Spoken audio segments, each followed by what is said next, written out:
In the mid-'80s, fewer than 3% of all people in most of our countries were using cell phones. But you fast forward to today, when almost 100% of people are using cell phones. By the time they're 19 or 20 years old, they will have used the phone for 10 years, and we have no idea what type of risk that's carrying.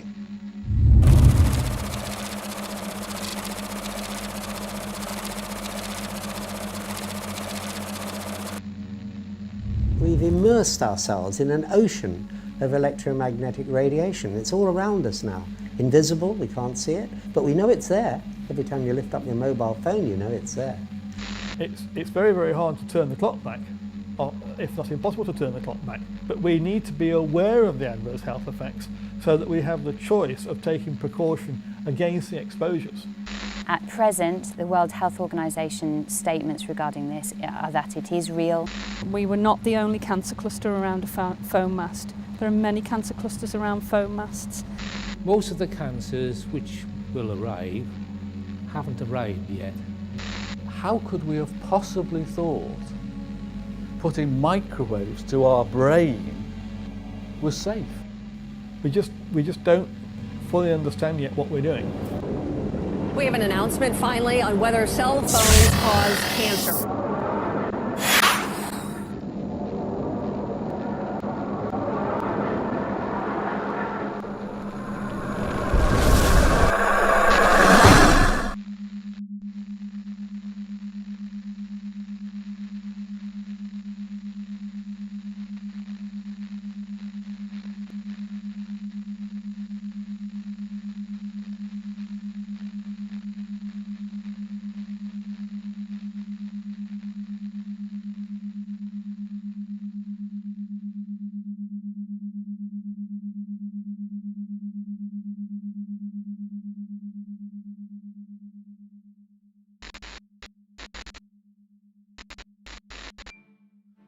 An unknown scientist is about to make a discovery that should have changed everything. His name was Winifred Otto Schumann. On the day in question, he was teaching his students about the physics of electricity, how a sphere within a sphere can create electrical tension, and subsequently, a frequency.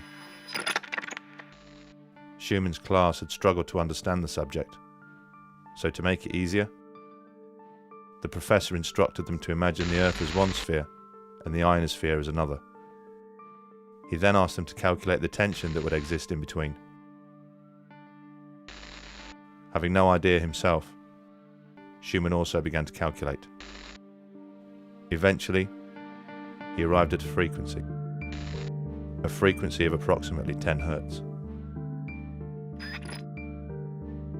As incredible as it seemed to Schumann, our planet had a pulse, a measurable frequency that surrounded life on Earth.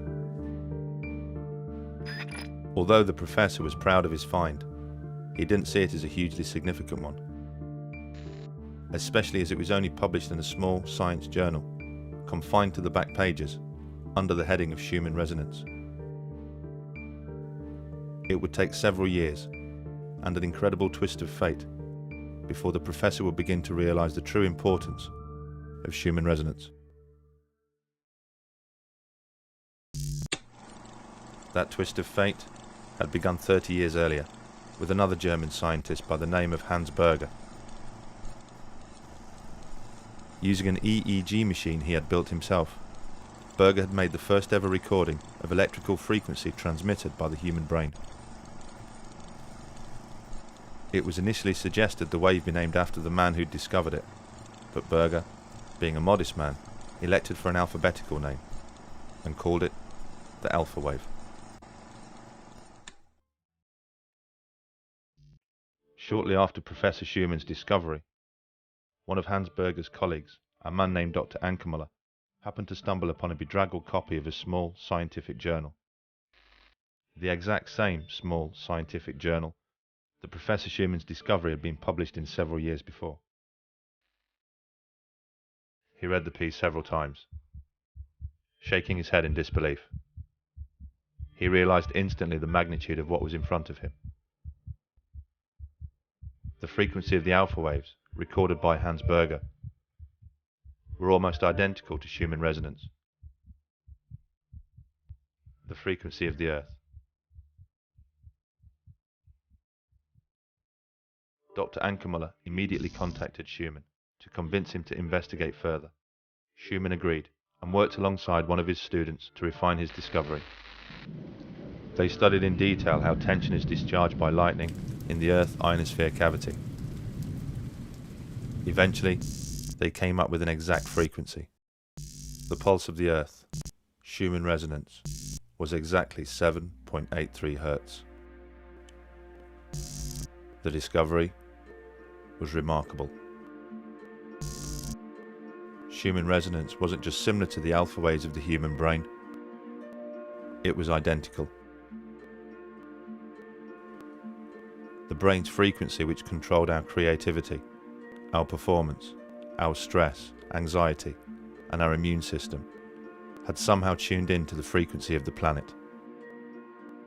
The pulse of the Earth had become the pulse of life itself.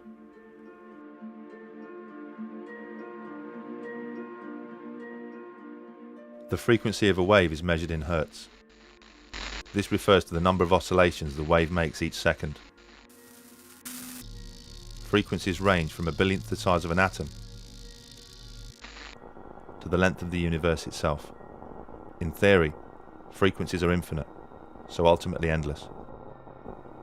If this was a coincidence, it was nature's most spectacular.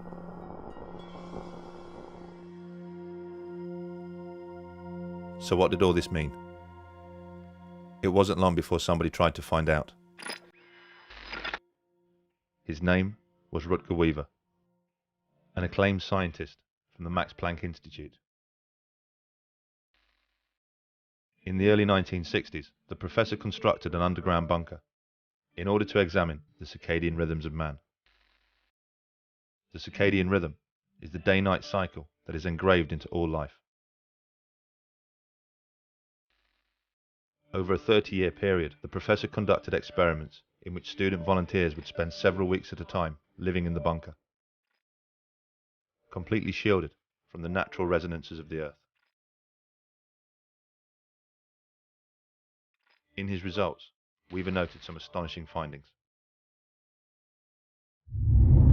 He discovered that when Schumann resonance was filtered out of the bunker, the students' physical and mental health would suffer. He took students down there. He didn't trust to do it with ill or old people. He took young students down there because he knew, Weaver knew that there would be an effect. So obviously underground you don't have Schumann resonance. You only have the transverse magnetic fields from in the Earth. So by putting them underground, they started feeling sick, having headaches. Their circadian rhythm was completely upset. The interesting thing was, when he just introduced the 7.8 Hertz frequency with a magnetic pulse generator, that immediately stopped. Weaver would secretly introduce the 7.83 frequency to the bunker via a man-made transmitter. Each time he did so, he noted the ill effects suffered by the volunteers either disappeared or decreased. Their stress, headaches and emotional distress was reduced, and their sense of well-being was restored. All by the introduction of Schumann resonance. Weaver's research had revealed an incredible connection between human health and the natural frequency of the planet. And in 2011, groundbreaking research suggested something even more impressive, that Schumann resonance could be connected to the beginnings of life itself. The breakthrough came at the hands of Luc Montagnier, the Nobel Prize-winning scientist who first discovered the HIV virus. The professor was conducting water memory experiments, examining how water could retain a memory of substances that had previously been dissolved in it, when he stumbled upon something that would challenge the very principles of science. All life comes from life. This is a fundamental principle of science, and one which has never been violated in any experiment. Life can only exist where life has existed before. And the mechanism for this has always been understood to be a material one, such as egg and sperm, or spore and cell division. But Luc Montagnier's experiments have offered a very different hypothesis. The professor showed that DNA sequences, the very building blocks of life, communicate with each other in water by emitting low-frequency electromagnetic waves. Even when the DNA was kept in separate test tubes, the professor still recorded electromagnetic communication between them. How sophisticated could this communication be? Well, Luc Montagnier showed they are able to organise nucleotides, the ingredients which actually make up DNA, into brand new DNA. Science has combined these ingredients countless times before, but in no experiment have they ever been able to recreate the spark of life and transform nucleotides into actual DNA, not without DNA already being present. Life, after all, can only exist where life has existed before. But in Luc Montagnier's experiments, the DNA had been completely filtered from the water. Yet new DNA was still formed. Just how was this possible? How had Luc Montagnier managed to achieve what no other scientist could, and create life where no life was present? What was so different about Luc Montagnier's experiments? There was the presence of a frequency which, when removed, would cause the experiments to fail, but when present, would ensure that they would succeed. That frequency was 7.83 Hz, Schumann resonance.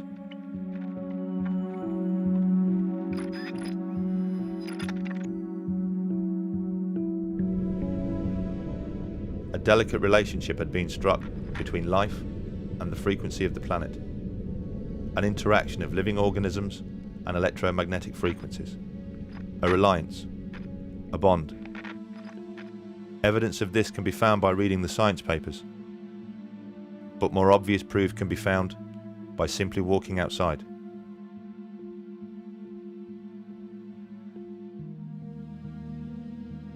How did all this happen? Well, when you look at the history of the Earth, it seems pretty obvious. Schumann waves have been part of this planet since the very beginning. Life evolved surrounded by them, and inevitably tuned in. In fact, our sensitivity to frequency became deeply connected to our ability to sense another of the planet's phenomena.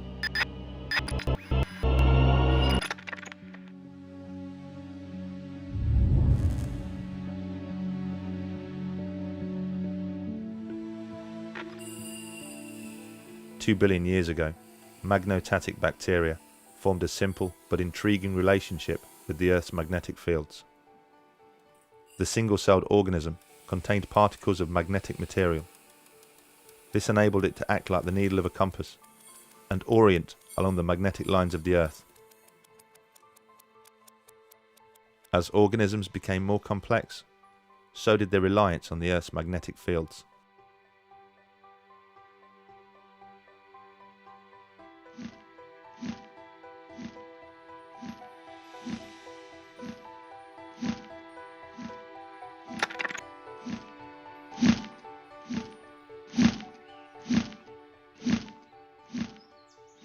We do know that bees are sensitive to magnetic fields. We know that within their bodies they contain particles of magnetite, and laboratory studies have shown that they are indeed sensitive to magnetic fields, and you can demonstrate in the laboratory that if you artificially create a magnetic field, you can control the way that they build their comb, and it seems logical that bees are using magnetic fields in navigation.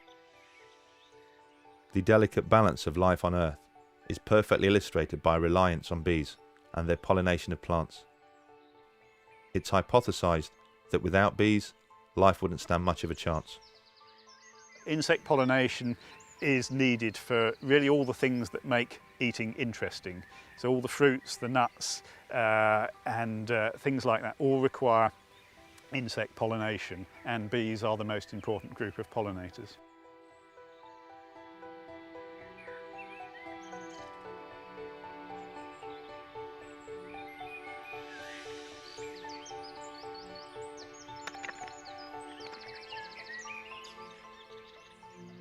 If the bees weren't here, If the bees, we'd have a very boring diet. yes, we would have a very thin existence. I think that's the point without bees. And of course, as well as the food that we need to eat, they're pollinating wild plants as well. And in many cases, we don't know details about the pollination of wild plants, but we can be sure that without bees to pollinate them, many of our wild plants would disappear.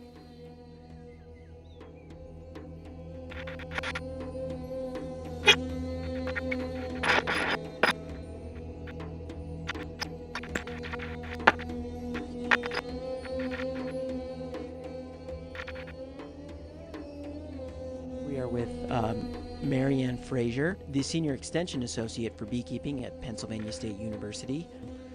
What are the classic criteria of colony collapse disorder so that any beekeeper can go out there and look at their bees and say, this looks like a pretty classic case of this? The symptoms are that the bees are relatively healthy and strong, and in a very short period of time, the adult bee population disappears from the colony. It leaves the colony. And what it leaves behind is a lot of brood, meaning the young bees, honey, and pollen. On what continents has this colony collapse disorder been observed?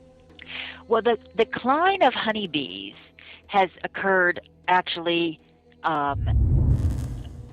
worldwide. We've seen many other countries report declines in honeybees. Whether or not it's truly due to this thing called colony collapse disorder, which is a pretty unique set of criteria, is another question. And that's one of the things we're trying to understand by trying to communicate with other people in other parts of the world. The sort of current concern particularly dates from about 2006, and particularly in the United States, where a lot of commercial beekeepers suddenly found that their bees had been healthy at one point in the year, and then in late summer just suffered these spectacular losses, and they appeared to be different from anything that had been seen before. So people were just going to their hives and finding there were no bees at all. Colony collapse disorder has affected hives all around the world, with some countries reporting losses of up to 70%. A variety of reasons have been offered as to its cause, but none of them have been able to conclusively explain why all of a sudden bees don't return to their hives. Apart from one, a sensational piece of research by Joseph Kuhn and his team. In an experiment, the doctor worked with 8 beehives and placed a regular home deck phone inside half of them. The scientists then monitored if the presence of a deck phone would affect the way that bees returned to their hive. The results were astonishing. In the hives where no deck phone was present, the bees returned at a normal rate. But in the hives which contained a deck phone, the bees hardly returned at all. In one hive containing a deck phone, not a single bee returned. To fully understand the relevance of Dr. Kuhn's experiment, we must first understand how a deck phone works. The reason you are able to walk around your home talking on your deck phone is because the base station of the deck phone sends electromagnetic frequency waves, called microwaves, to the handset. This is exactly the same way that a mobile phone mast communicates with a mobile phone.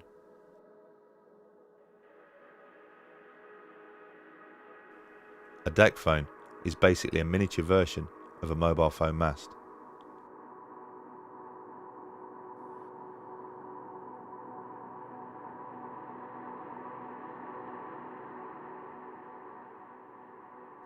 If a bee is affected by what comes out of a deck phone, it will most definitely be affected by what comes out of a mobile phone mast.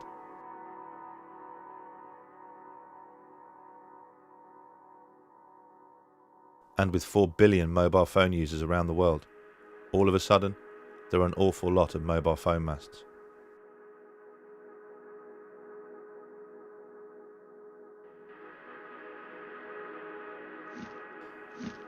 The bee's magnetic sense allows it to navigate using the magnetic lines of the Earth, an ability it has spent millions of years fine-tuning and developing. Does it stand to reason then that such an acute sensitivity would be affected by even the slightest change in the electromagnetic environment? So what about a gargantuan change, and one which has happened almost overnight?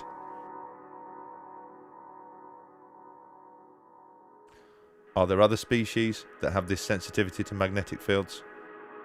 A sensitivity which ultimately makes them vulnerable to man-made frequencies. Unfortunately, the discovery of a new protein cell called a cryptochrome suggests all life has a magnetic sense.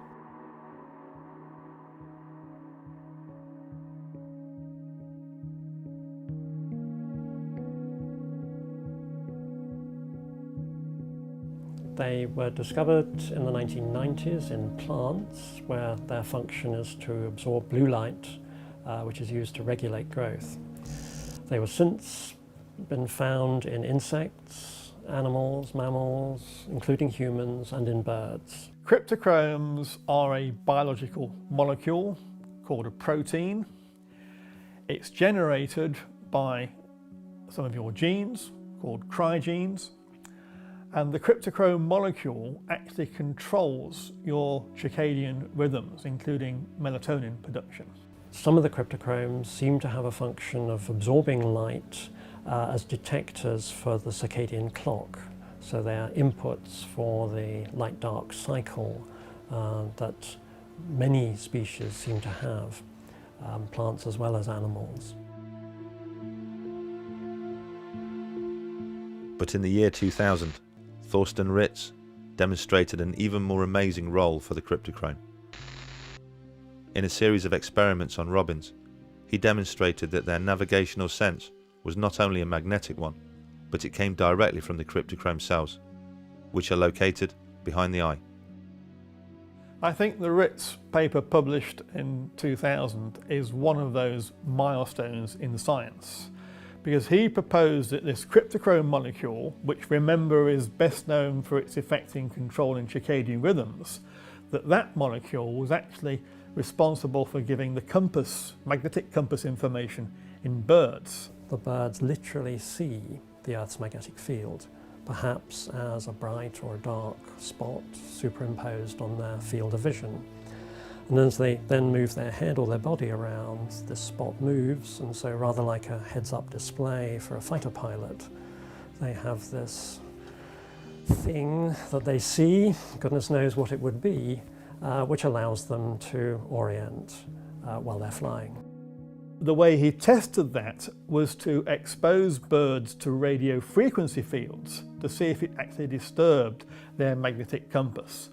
And not only did the radio frequency field indeed disrupt the migration of robins, but it did so at very, very low intensities of fields. And that's really important and really interesting, that very low level radio frequency fields interfered with the robin's compass. The experiments by Ritz clearly demonstrated that the cryptochrome cell used in navigation was seriously affected by man-made frequencies, and man-made frequencies at levels well below those deemed safe by the governing body ICNIRP. All of the animal navigation studies, the cockroaches, the zebra finches, the chickens, the robins, they've all had their magnetic compass disturbed by radio frequency fields well below the ICNIRP public exposure limit. Work on birds, particularly birds, and insects have shown that they are sensitive to fields way below the ICNIRP levels that claim are safe for us. If you look at where the research shows they're sensitive to, there's good stuff in the literature showing it's significantly lower than what we're allowed to be exposed to, and therefore what they're exposed to in the environment. There's certainly solid scientific reason for supposing that magnetic fields, artificial magnetic fields, will disturb the habitat of a number of species.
How much has our environment changed because of electromagnetic fields? Over the last 25 years, it's changed beyond recognition, just beyond recognition. It's millions and millions of times in terms of electromagnetic energy. The former National Radiological Protection Board, in one of their documents, said that they thought that the radiation environment, if you like to call it that, had increased many millions of times from what it was 50 years ago. Many millions of times. It's an enormous change in environment on Earth, and it completely swamps all these natural signals, including the Schumann waves that we have evolved with.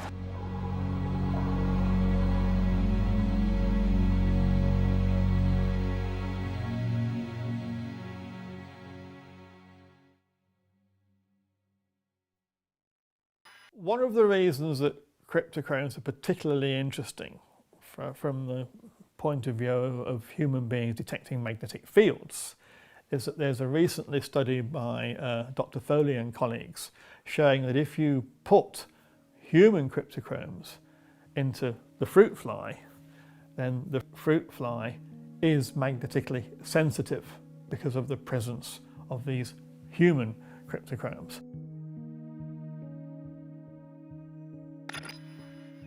So this is actually showing that human cryptochromes are magnetically sensitive, can actually detect magnetic fields.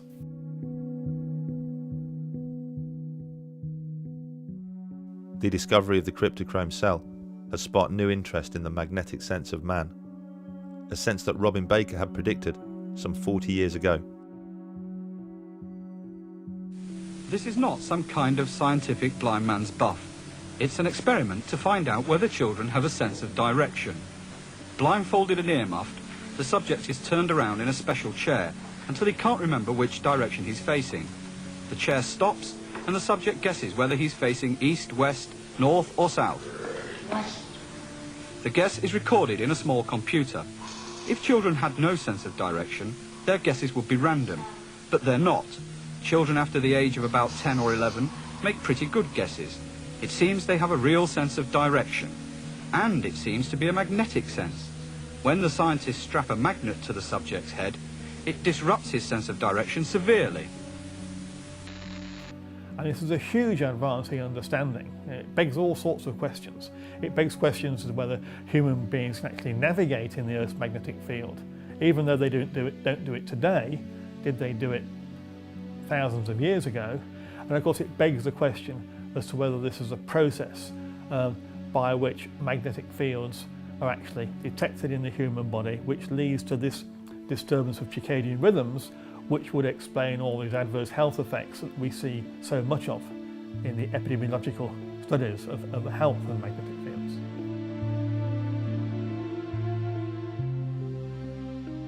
If mankind has the ability to sense magnetic fields, the same ability as the bees, the birds, and the butterflies, does that also mean that we are as vulnerable as they are to man-made frequencies? Will changes in our environment affect us, as it's clearly affecting them?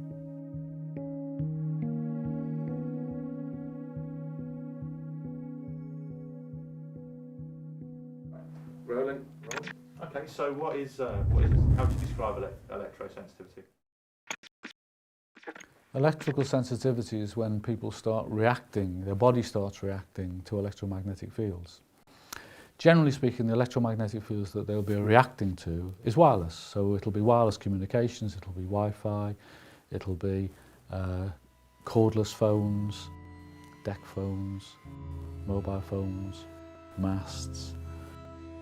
All of them emitting signals that our body has never experienced before. And when people start to become affected, when I became affected, the way that it starts to affect you is, generally speaking, it's your head first, and it will start giving you pains in your head. But I hate to use the word headache, because it's pains in your head that is unlike any other headache you've ever had before.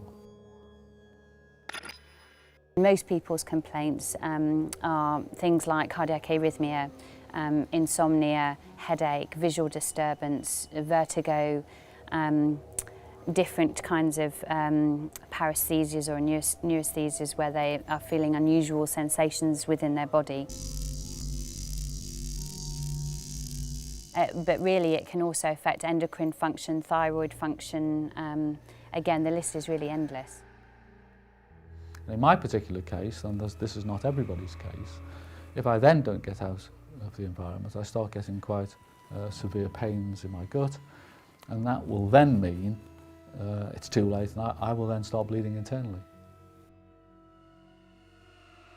I think that the symptoms are so diverse, and the associations that people make are very difficult to accept if you have no knowledge of this subject, which most physicians do not have. And that's no fault of their own. We're not trained to recognise this condition. It's very innovative, and our understanding of it is entirely embryonic at this stage. We're at the very first steps of unravelling and fully understanding this condition. Brian, like many sufferers of electrosensitivity, has been forced to make radical changes to his home. These two rooms have been completely shielded in metal foil, so that this room and the bedroom are a Faraday cage. And if you actually check the electromagnetic fields, or indeed the microwaves, and this machine is simply converting microwaves to noise, you find that the mast that is about half a mile away over there, which causes me a problem, by shielding the room and putting metallized glass, means that I can eliminate most of the electromagnetic fields. The aspects of an organism that allow it to detect and respond to electromagnetic fields, you could say this word's going to use in a number of different contexts, and if you bisect it and break it down, electrically sensitive, you could say that really that's a response to life itself. In that, for example, if we're looking at an organism to determine the presence of life, we're really looking for the presence of electricity. So with the electrocardiogram, for example, the ECG, and the electroencephalogram, the EEG, what we're looking at there is the presence of electricity from those target organs, the brain and the heart. And when we see the presence of that, that's a sign that there's life. So in a way, given that on a cellular level, electromagnetic fields are part of life itself, we could say that all life is electromagnetically sensitive. Desperate to convince people that electrosensitivity was genuine, Brian and a number of other sufferers signed up to a landmark experiment at Essex University. The experiment, run by Elaine Fox, would sadly become the definitive work on the subject.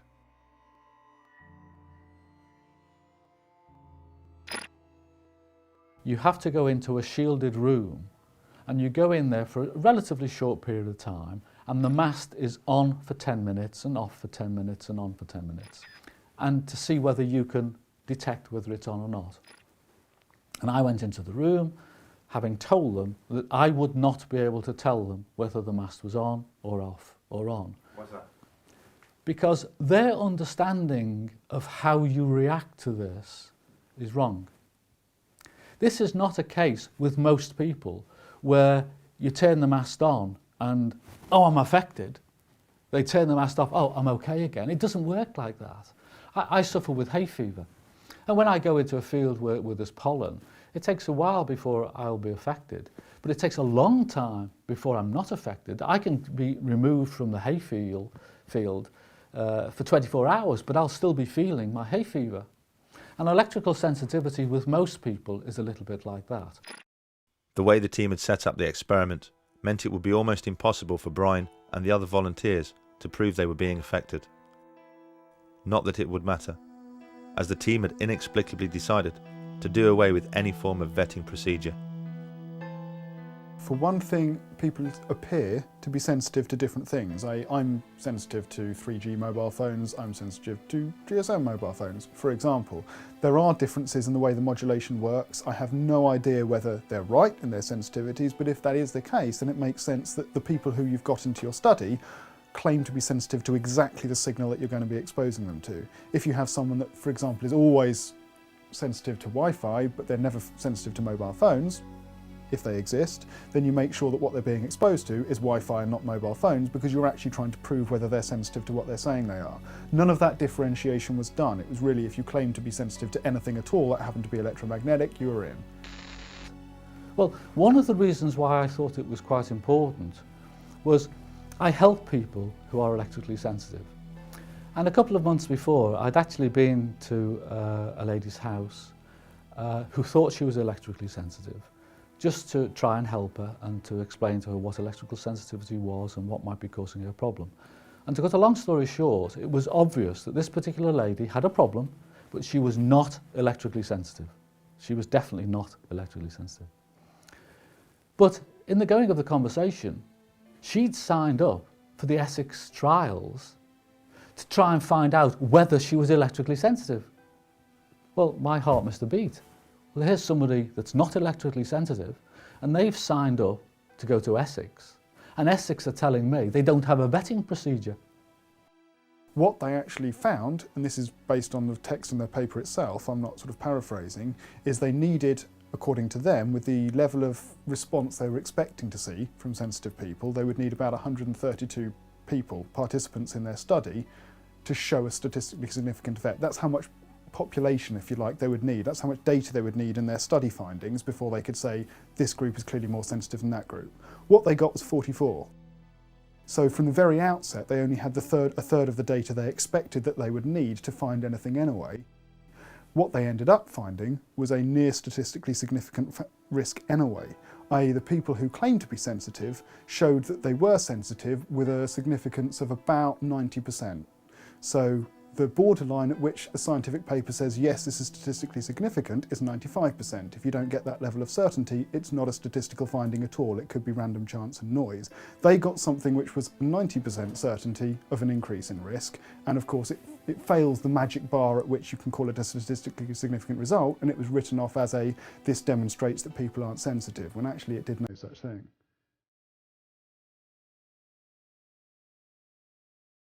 The constant exposure to the mast took its toll on a number of the volunteers, making some of them so sick they were forced to withdraw from the experiment. For Brian, the effects of the experiment will be felt long after he left Essex. I've had, my first colonoscopy was 7 years ago, my second one was 4 years ago, my third one was about a year ago. There's nothing the matter with me, there's nothing the matter with me. Absolutely, you're imagining it. I've got colon cancer. So from the first time that I bled to the time of removing the polyp was 7 years. When I asked the doctor how long does it take to cancer to develop, 7 years. So you can virtually track the time when I went to Essex, and there was one occasion before where I started bleeding. With that bleeding has caused me colon cancer. How could such a botched experiment be held up as such a definitive piece of research?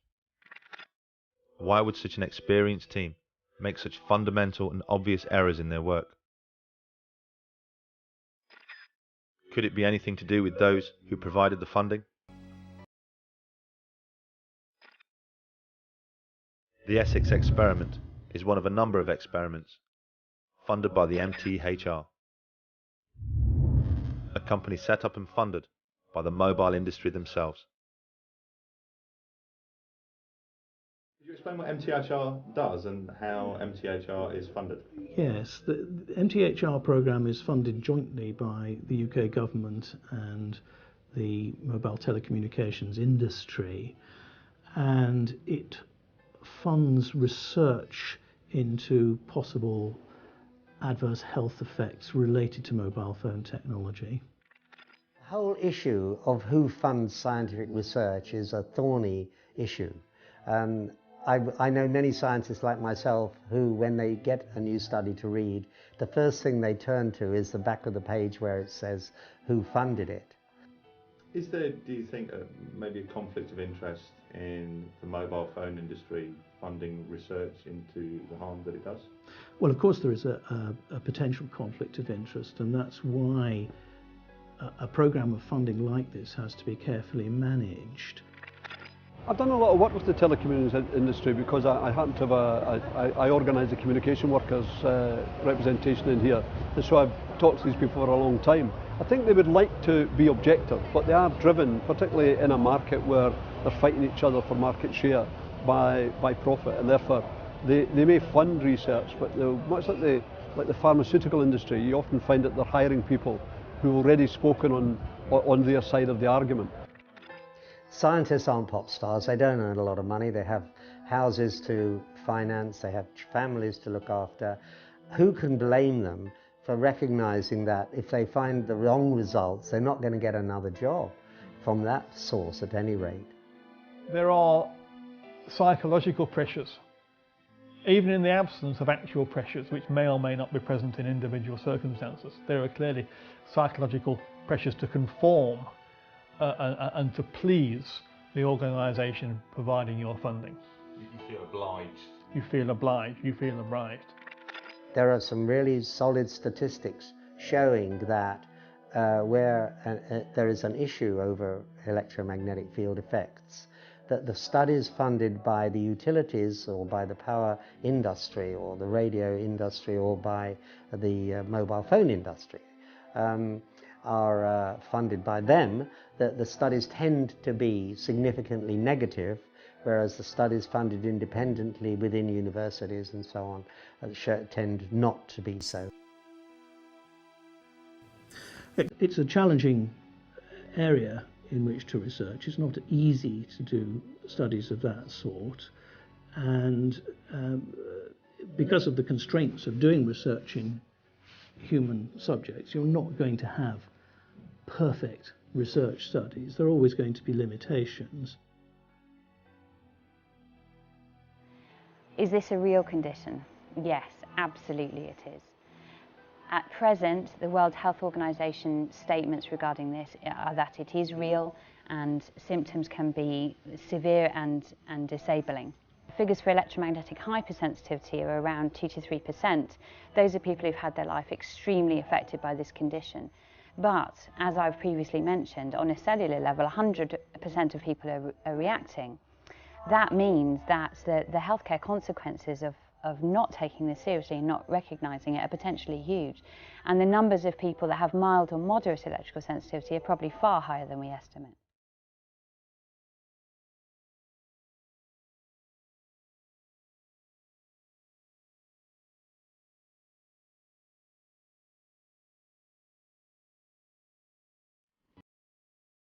So, we're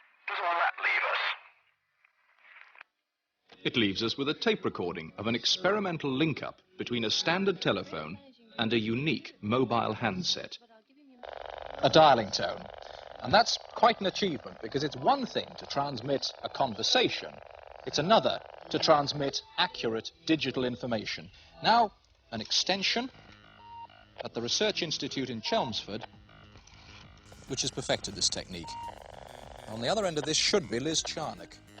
With the advent of the mobile phone in the 1980s, came the need to build a network of antennas to support them.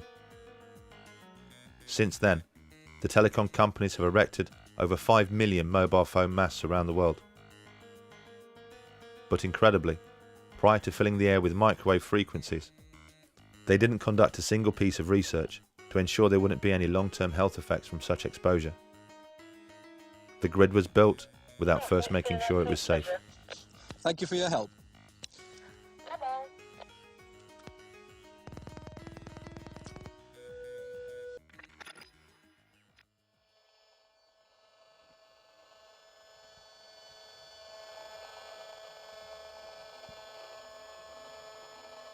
So it's pretty ugly, isn't it? yeah, and it's constant as well. One thing you'll notice is it doesn't stop. It's 24/7. This is what's coming out of the mast. If you can see the mast, you're being exposed to it. Right. Frankly, even if you can't, you're being exposed to it if you're this distance away, because it'll pass through, concrete walls and things. It'll dampen it a bit, but not very much. If you're within 200-300 metres of the mast up there, this is what you're going to be exposed to 24/7. When you can hear it, it changes everything. It does. Imagine if you could see it.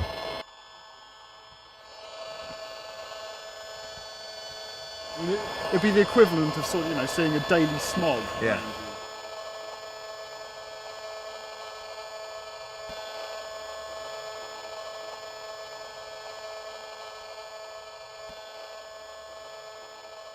With a constant smog of man-made frequencies surrounding our daily lives, and no testing as to its safety, is there any wonder people's bodies have started to react?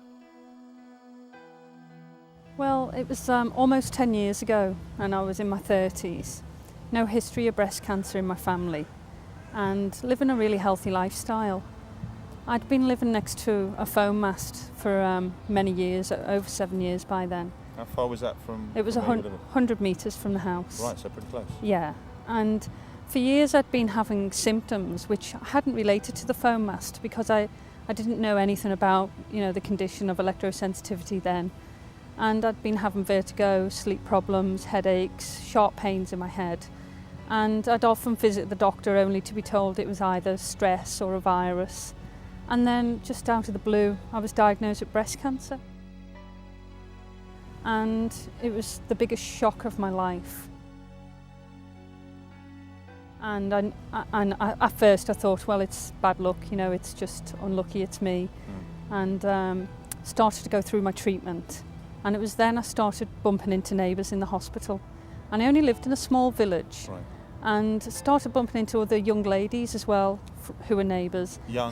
How old? Oh, well, I was the youngest in my 30s, but the others were in their 40s or early 50s. Right, that's very young. And that was 5 of us all diagnosed at once, within 6 months of each other, with breast cancer. There were only 18 houses in the village surrounding the foam mast, so Eileen decided to conduct a survey to see if anybody else had suddenly started suffering ill health.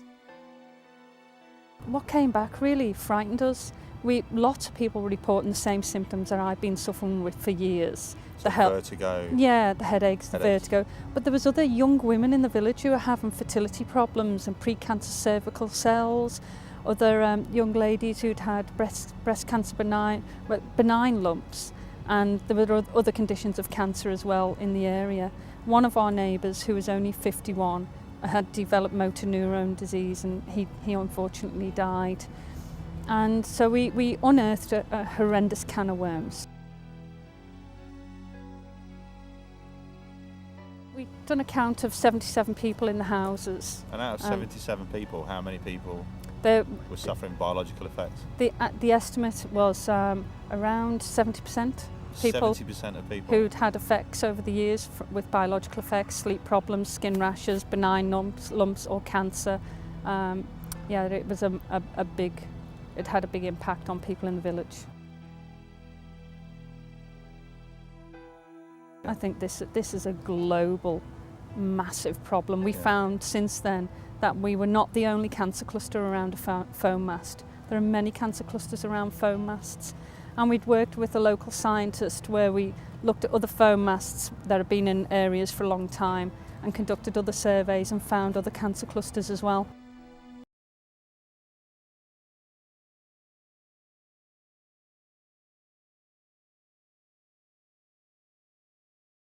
So many phones and masts, and a mobile phone industry worth trillions, you would hope that by now a strict governing body would have been installed, an iron-fisted regulator who ensures the telecoms industry errs on the side of caution, someone to set strict levels which protect the public, someone to ensure that what we're being exposed to is absolutely safe. Unfortunately, we don't have any of that. What we do have is ICNIRP. Well, ICNIRP was set up in Europe about 20 odd years ago to look into non-ionising radiation. It stands for the International Committee of Non-Ionising Radiation Protection, and their job is to look at all the literature that comes out and basically summarise it, say this is what the science definitely says. You can't get elected to it, you get invited to join it, right, if you're one of the preferred people. Right, got so you. it's always erred on the side of industry because that's really where its roots are. So what we've got is we've got a guidance standard which they've set, which has been adopted by most of the countries in Europe, and it's been something that the European Commission themselves recommend, including their expert body CENIR. But those guidelines are based on evidence that we know has a cause and effect for radio frequency radiation. So the only setting that exists at the moment for energy that's around the same frequency of mobile phone masts, mobile phones, decked cordless phones, wireless communication devices that we're used to on a daily basis, is the one that we know works for microwave ovens, i.e. if you generate enough energy and localise it in a small enough area, you heat things. You heat tissue, you heat anything that has some level of water in it.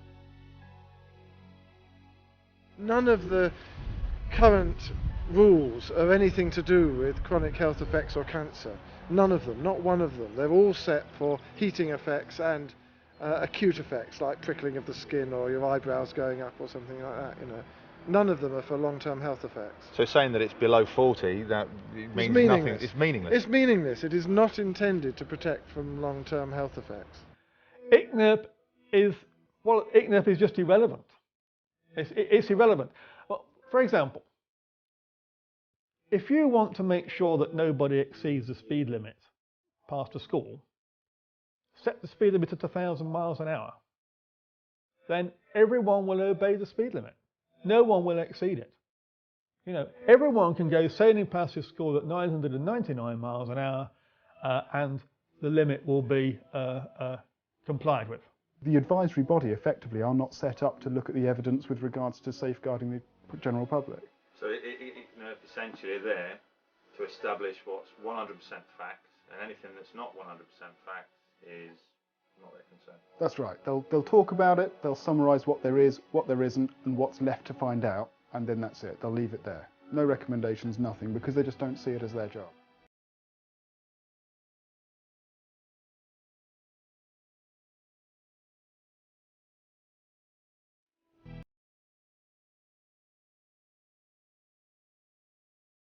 So what if I try and make a call? Let me try and make a call. If you try and make a phone call, it'll be almost constant, because it starts a proper sort of two-way high bandwidth transmission. Okay, let's do that. Oh wow. So as soon as it picks up, this is it trying to, and this is once it's on call mode, this is now what the phone's doing. And that's waves going from my phone to the base station and then being transmitted from there. And that's it's picked up. That's horrible.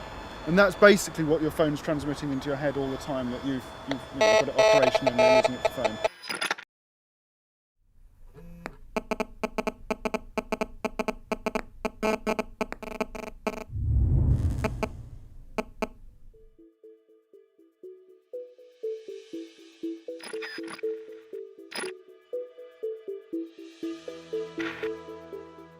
It's hard to imagine a piece of technology which has accelerated into our lives quite like the mobile phone.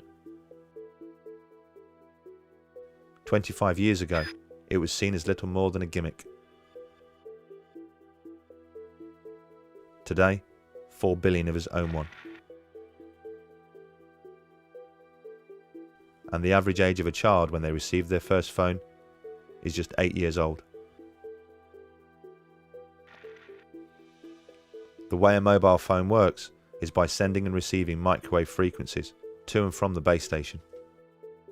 So having a phone pressed against your head inevitably means your brain is being exposed to those waves.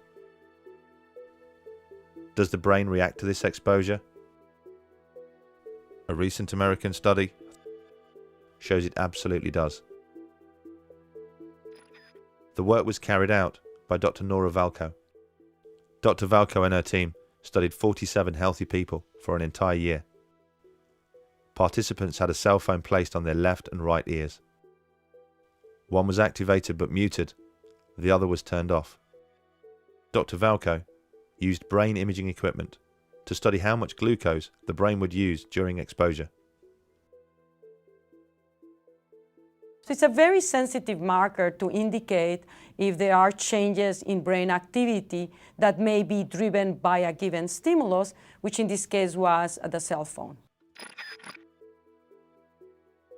When the brain is stimulated, it consumes glucose in the same way a car consumes fuel. 50-minute exposure to a cell phone was associated with increases in glucose consumption by the brain, which indicates that the brain was being activated by the radio frequencies from the cell phone. This right area of the brain that was very close to the antenna showed the largest increases in metabolism as compared when the telephones were off. Even though the radio frequencies that are emitted from current cell phone technologies are very weak, they are able to activate the human brain to have an effect. By using a muted cell phone, Dr. Valco's experiments showed that the human brain has a metabolic reaction to the presence of microwaves from a mobile phone. A metabolic reaction at levels well below the legal limit. Something many people claimed was impossible. And the reaction recorded by the doctor is secondary to an even greater concern: the way that those microwaves are actually absorbed by the brain. This has become known as SAR.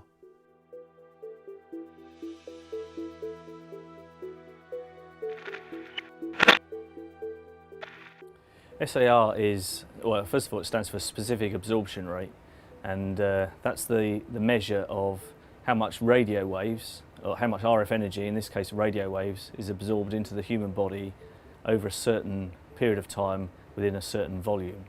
So it's a measure of the heating effect that a radio transmitter would have on your body, on the human body.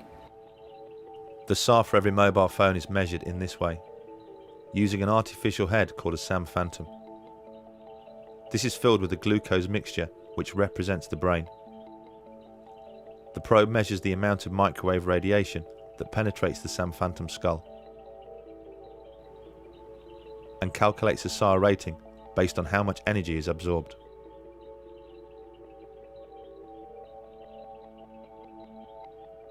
For the European Union, the limit is 2 watts per kilogram, over a 10 gram average of tissue.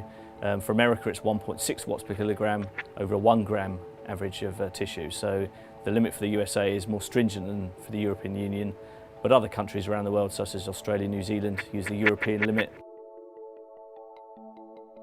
Some of the most popular phones on the market emit so much microwave radiation that their SAR rating is right on the edge of the limit.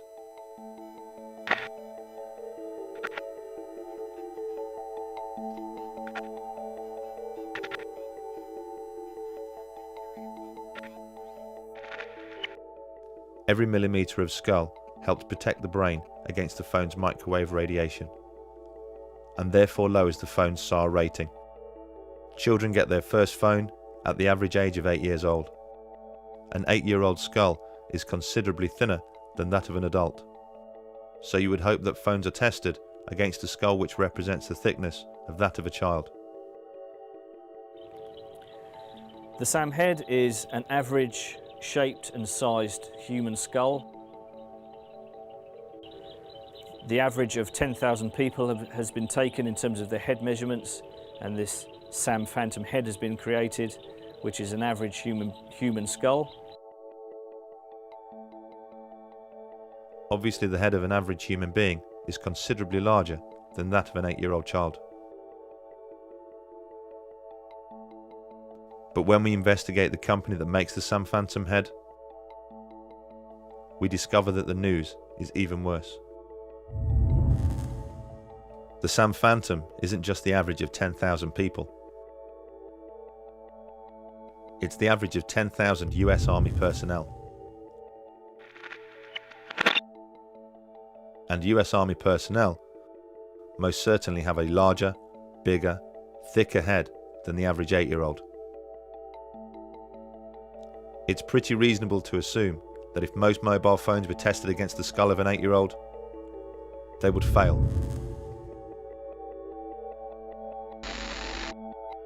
Who is it that sets the standards? A group of people from a committee called ICNIRP.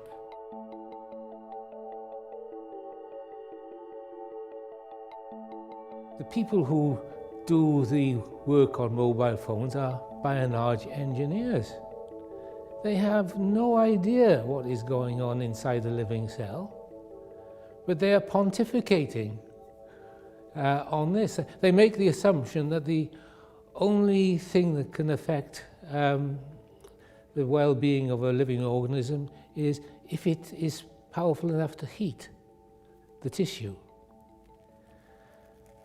But that's like saying, we know if we boil an egg, it goes hard. What they don't know is that if they don't boil the egg, it turns into a chicken. And they haven't the slightest idea how that happens, but yet they pontificate as if they do.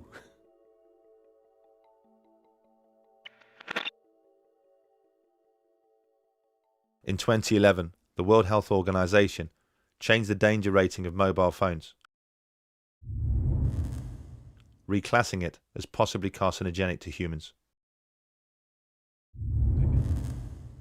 based on an increased risk of contracting a glioma, the type of brain tumour associated with using a mobile phone. What was the catalyst for this abrupt change in status? There have been countless studies conducted into the possible health effects of mobile phones, some showing an effect, some showing no effect. But the most conclusive came from Leonard Hardell. He has overseen the largest and most comprehensive piece of research ever conducted, combining his own work with that of others from around the world. From the early 1990s, they have investigated the phone habits of more than 2,000 people from around the world. People with tumours such as astrocytoma and acoustic neuroma, the brain tumours associated most with mobile phone use due to their proximity to the ear. Their findings are shocking. They concluded that mobile phone use does increase the risk of a brain tumour. And they also discovered why earlier research showed no effect.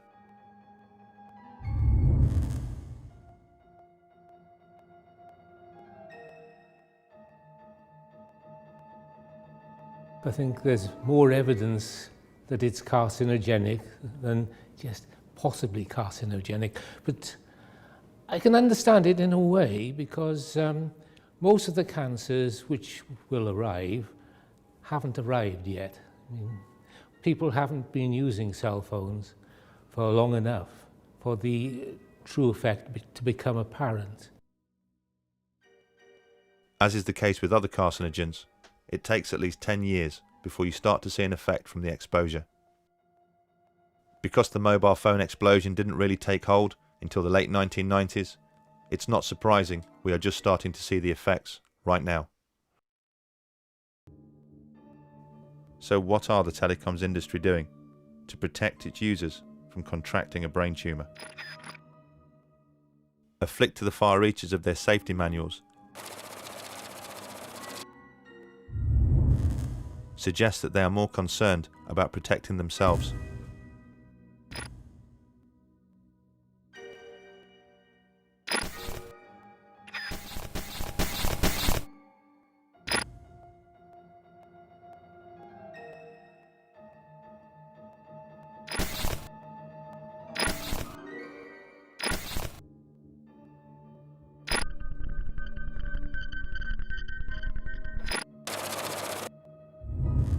At the back of almost every single phone's user guide are instructions on how far to keep your phone from your body.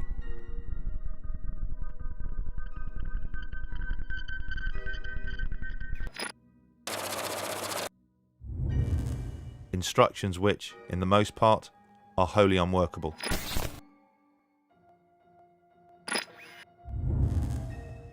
And what happens when the telecoms industry funds research into the harm that they are causing? And that research concludes that there is an effect.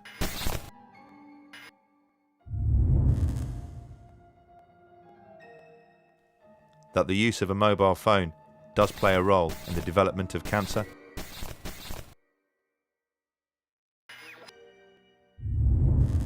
They tend to keep that research to themselves. We just don't know what we're storing up with EMF, because the effects are largely long-term, and we have, as you say, this ubiquitous exposure and ubiquitous reliance on these exposures. We just don't fully understand yet what we're doing. Although the epidemiology clearly shows that using a mobile phone increases the risk of contracting a brain tumour, what people like ICNIRP need to see is a definitive cause and effect. How it happens. What's the mechanism? How exactly is the cancer caused? It may seem obvious that a being so tuned in to the Earth's frequencies and so sensitive to her magnetic fields would naturally have a reaction to man-made microwaves. But for years, the telecoms industry have defended their actions by asking the same question. As it turns out, they've been asking the wrong question. The answer is melatonin.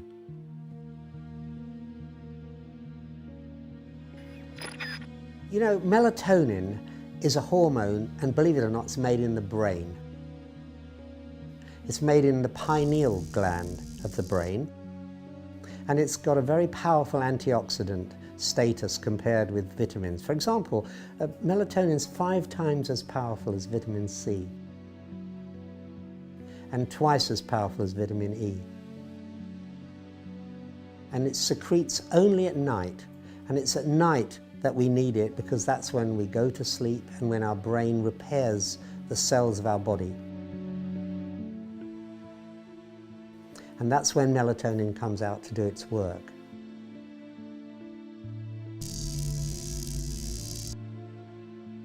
Each day, our body loses about 500 million cells.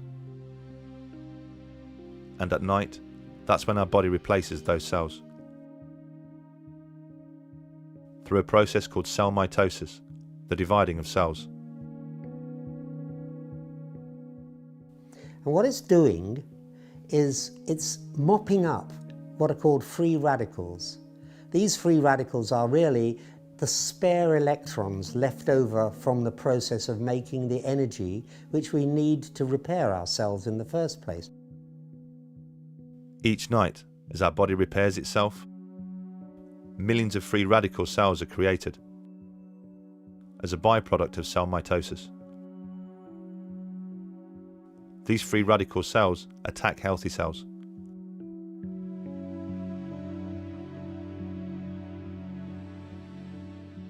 It is universally agreed that the free radical cell is the main causal factor in most cancer. Our body's main defense against these free radicals is its most powerful antioxidant, melatonin. It passes into the bloodstream, And its job is to act as a natural antioxidant, a natural anti-cancer agent. Melatonin is a very, very powerful anti-cancer agent. What it does is it acts as what's called an oncostatic agent, that is, it protects you against cancer. It controls the sleep-wake cycle so that you get a good night's sleep when you've got proper melatonin. It's an anti-aging molecule. In other words, by mopping up those free radicals, it leaves your skin and complexion looking younger.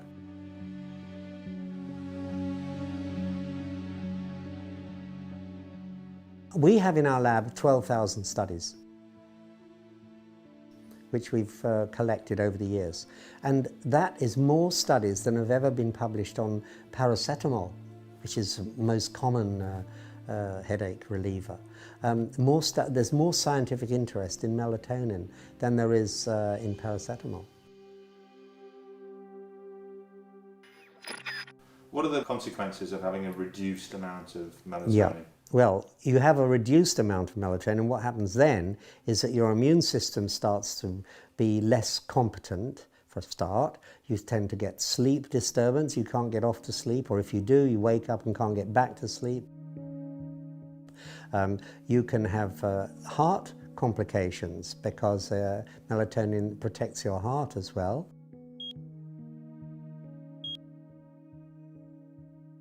And you're much more prone to disease because your immune system is not functioning at its best. So these are some of the things that happen when you have a lowered melatonin level. And for example, the average woman with breast cancer has only got 1/10 of the melatonin of a normal woman of her age.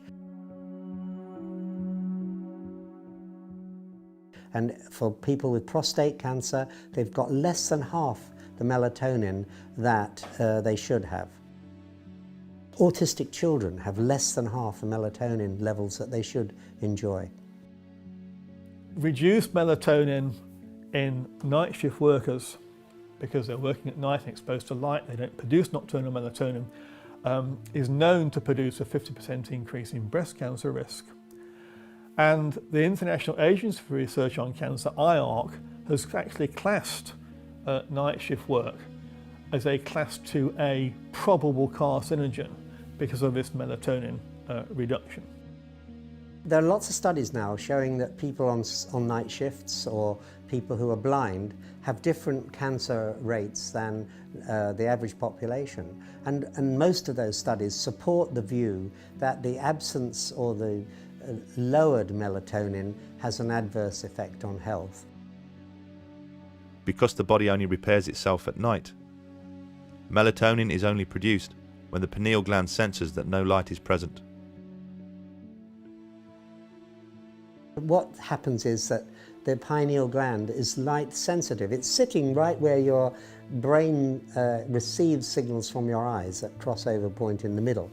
It's called the suprachiasmatic nuclei, and the connections from there goes directly to the pineal gland to tell it whether there's any light around or not.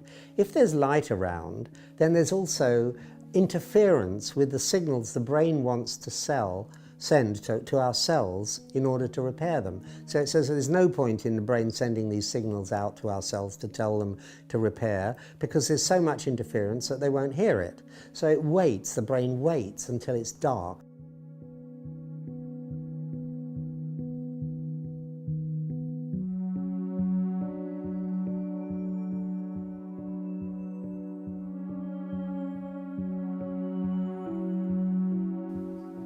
What kind of research has shown that there's an effect on melatonin production from electric fields, magnetic fields, radio waves?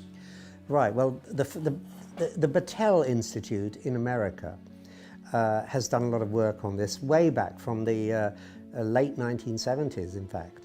And their scientists there, Barry Wilson and Dick Stevens and people like that, started thinking that because we know that if you turn the light on, then the brain stops making melatonin, they thought, well, maybe our brains can't distinguish between electric fields and that we make ourselves artificially, and the natural light that we all know It happens during the daytime because we just don't make melatonin in the daytime.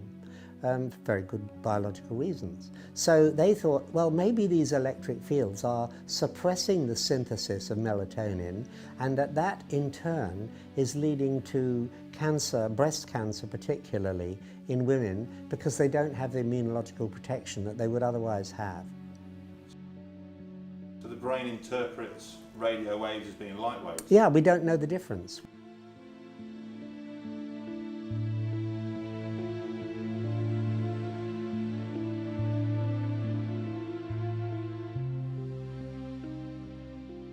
The hypothesis that the pineal gland cannot distinguish between light frequencies and man-made frequencies is certainly backed up by a wealth of research.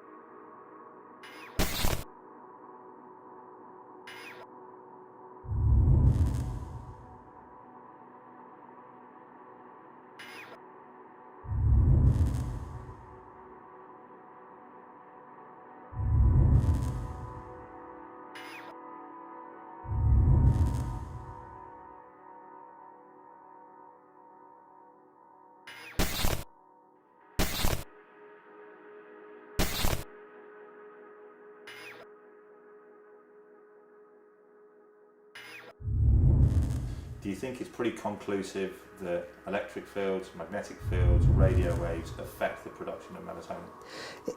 This research, which shows that kestrel melatonin levels fall with exposure, that white storks nesting on buildings near to radio masts have lowered progeny compared with stork nests a long way away from radio masts, studies on ants, studies on bees, and studies on birds of various kinds, studies on marine mammals, all point in the same direction. But then there are studies in the laboratory of cells in the pineal gland which actually synthesizes the melatonin, and looking at the effects of magnetic fields on those cells.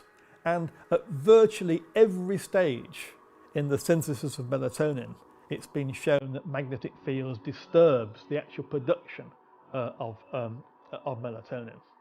So you see, the evidence is in all aspects of the pathway of melatonin production, that the inhibition of melatonin production by magnetic fields, the research covers really every aspect of that pathway.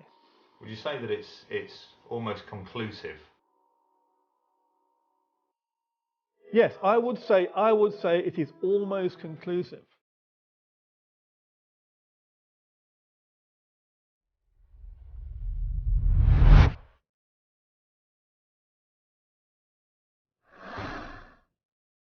The genius of our body means it is able to counter the production of free radicals with the production of melatonin.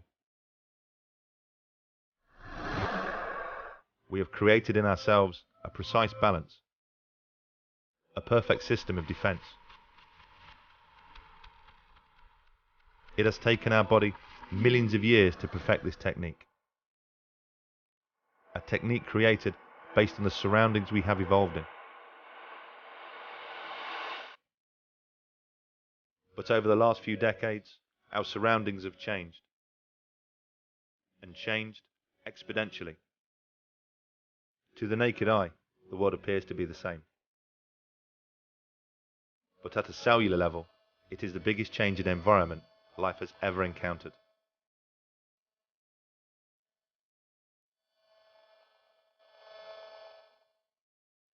It stands to reason that such a gargantuan change would inevitably upset such a delicate balance. And the consequences of our bodies not producing the right amount of melatonin could be disastrous. Scientists around the world now believe that free radicals could be the causal factor in every known disease, not just cancer. In the beginning of the 1900s, childhood leukemia was a medical rarity. We've seen nothing but an increase in childhood leukemia ever since that point. It's going up every year by about 2%. And that applies to many other disorders as well. Autism, brain tumours, cancer. Cancer rates in the 1910s were probably half of what they are today. And many other diseases are being connected by studies, by scientific studies, with exposure to electromagnetic fields and radiations. Not just power lines, but also to radio fields and microwave fields. Because we've in the last 50 years, really, we've immersed ourselves in an ocean of electromagnetic radiation. It's all around us now. Invisible, we can't see it, but we know it's there. Every time you lift up your mobile phone, you know it's there. It's very, very hard to turn the clock back, or if not impossible to turn the clock back. But we need to be aware of the adverse health effects so that we have the choice of taking precaution against the exposures, if that's what we wish to do, and that's what we need to do. What worries me are things that are actually happening now. Right. That we haven't paid enough attention to, perhaps. And one of the things that's happening is autism, or give it its proper name, autistic spectrum disorders. Do you think we're getting to a point in science where we almost don't have a control group to be able to test things like this, because almost everybody has a mobile phone, almost everybody has Wi-Fi, almost everybody is exposed to electromagnetic fields? Yes, we are reaching a situation where so many people are exposed to electromagnetic fields from mobile phones and Wi-Fi that we no longer have a control population to look at the difference between the health of people who are exposed versus the health of people who are not exposed. If I can take an analogy, we did find out that smoking caused lung cancer. That was because some people did not smoke and they were a control group. If everyone had smoked, we may never have found that smoking caused lung cancer. And everyone would have been dying of lung cancer, and it would have been regarded as a sort of natural disease without ever having a link with smoking. What's happening with mobile phone exposure is we are losing this population of people who are not exposed. Even the few people who don't own a mobile phone are surrounded by the radiation from the mobile phone when they go shopping, when they go on a train, wherever they go. It's not just the canary down the mine like myself. Eventually, if you simply increase the electromagnetic fields in the atmosphere, which we're doing, and we're now got a million times more electromagnetic fields, microwaves in the environment than we had 30 years ago, eventually it'll start to affect you. It's very, very hard to say where we might be in 15 years' time, but I would very much hope within a few years' time we do recognise just how much these ill health effects are actually costing society. And then we might wake up and look at the causes and realise we have to do something about the causes.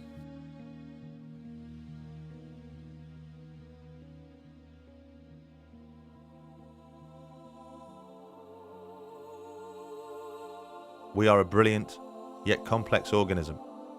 The way that our body functions isn't by chance, nor is it something which has happened overnight. Like every other creature on this planet, we have adapted into the environment we exist in.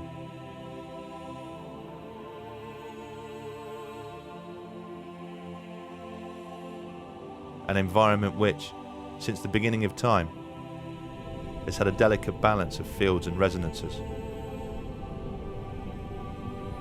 These phenomena don't just surround us, they make us what we are.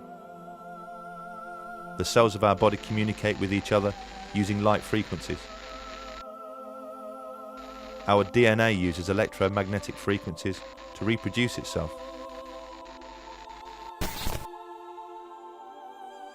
At the core of everything are protons and electrons, positive and negative, making all life magnetic. We are, as all life is, equipped with cryptochrome cells, which allows us to sense those fields in ways we barely understand. We are beings of frequency, electricity, light, and magnetism. And to become this way has taken millions of years, a process which started with the very first cell. Although we have embraced the wireless technology and accepted it into our everyday lives, at a cellular level, our bodies haven't. The frequencies that now surround us are as alien to our cells as they would be to our eyes, if only we could see them.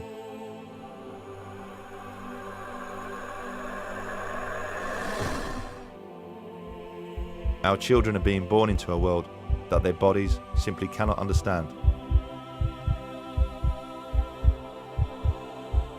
Where will all this lead?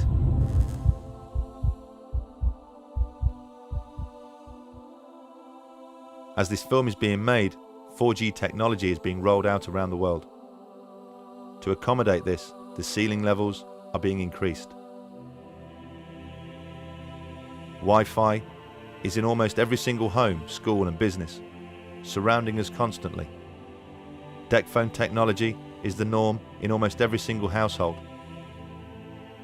At a time when the industries responsible should be displaying caution, they are displaying a reckless disregard for our long-term health. Money talks. And they are about as likely to develop a conscience as the tobacco industries did. If there's going to be a change, it's not going to come from them. It's going to have to come from us. We just need to open our eyes and see the problem.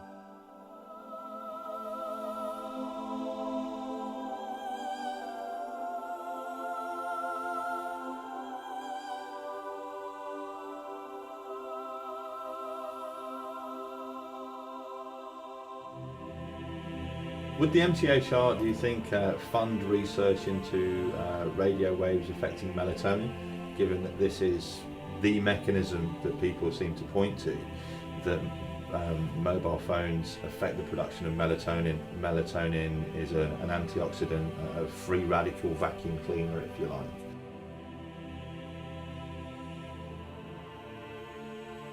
When we issue a call for research proposals, as we're doing at the moment, while we highlight areas that are of particular interest, we invite applications, proposals across the spectrum.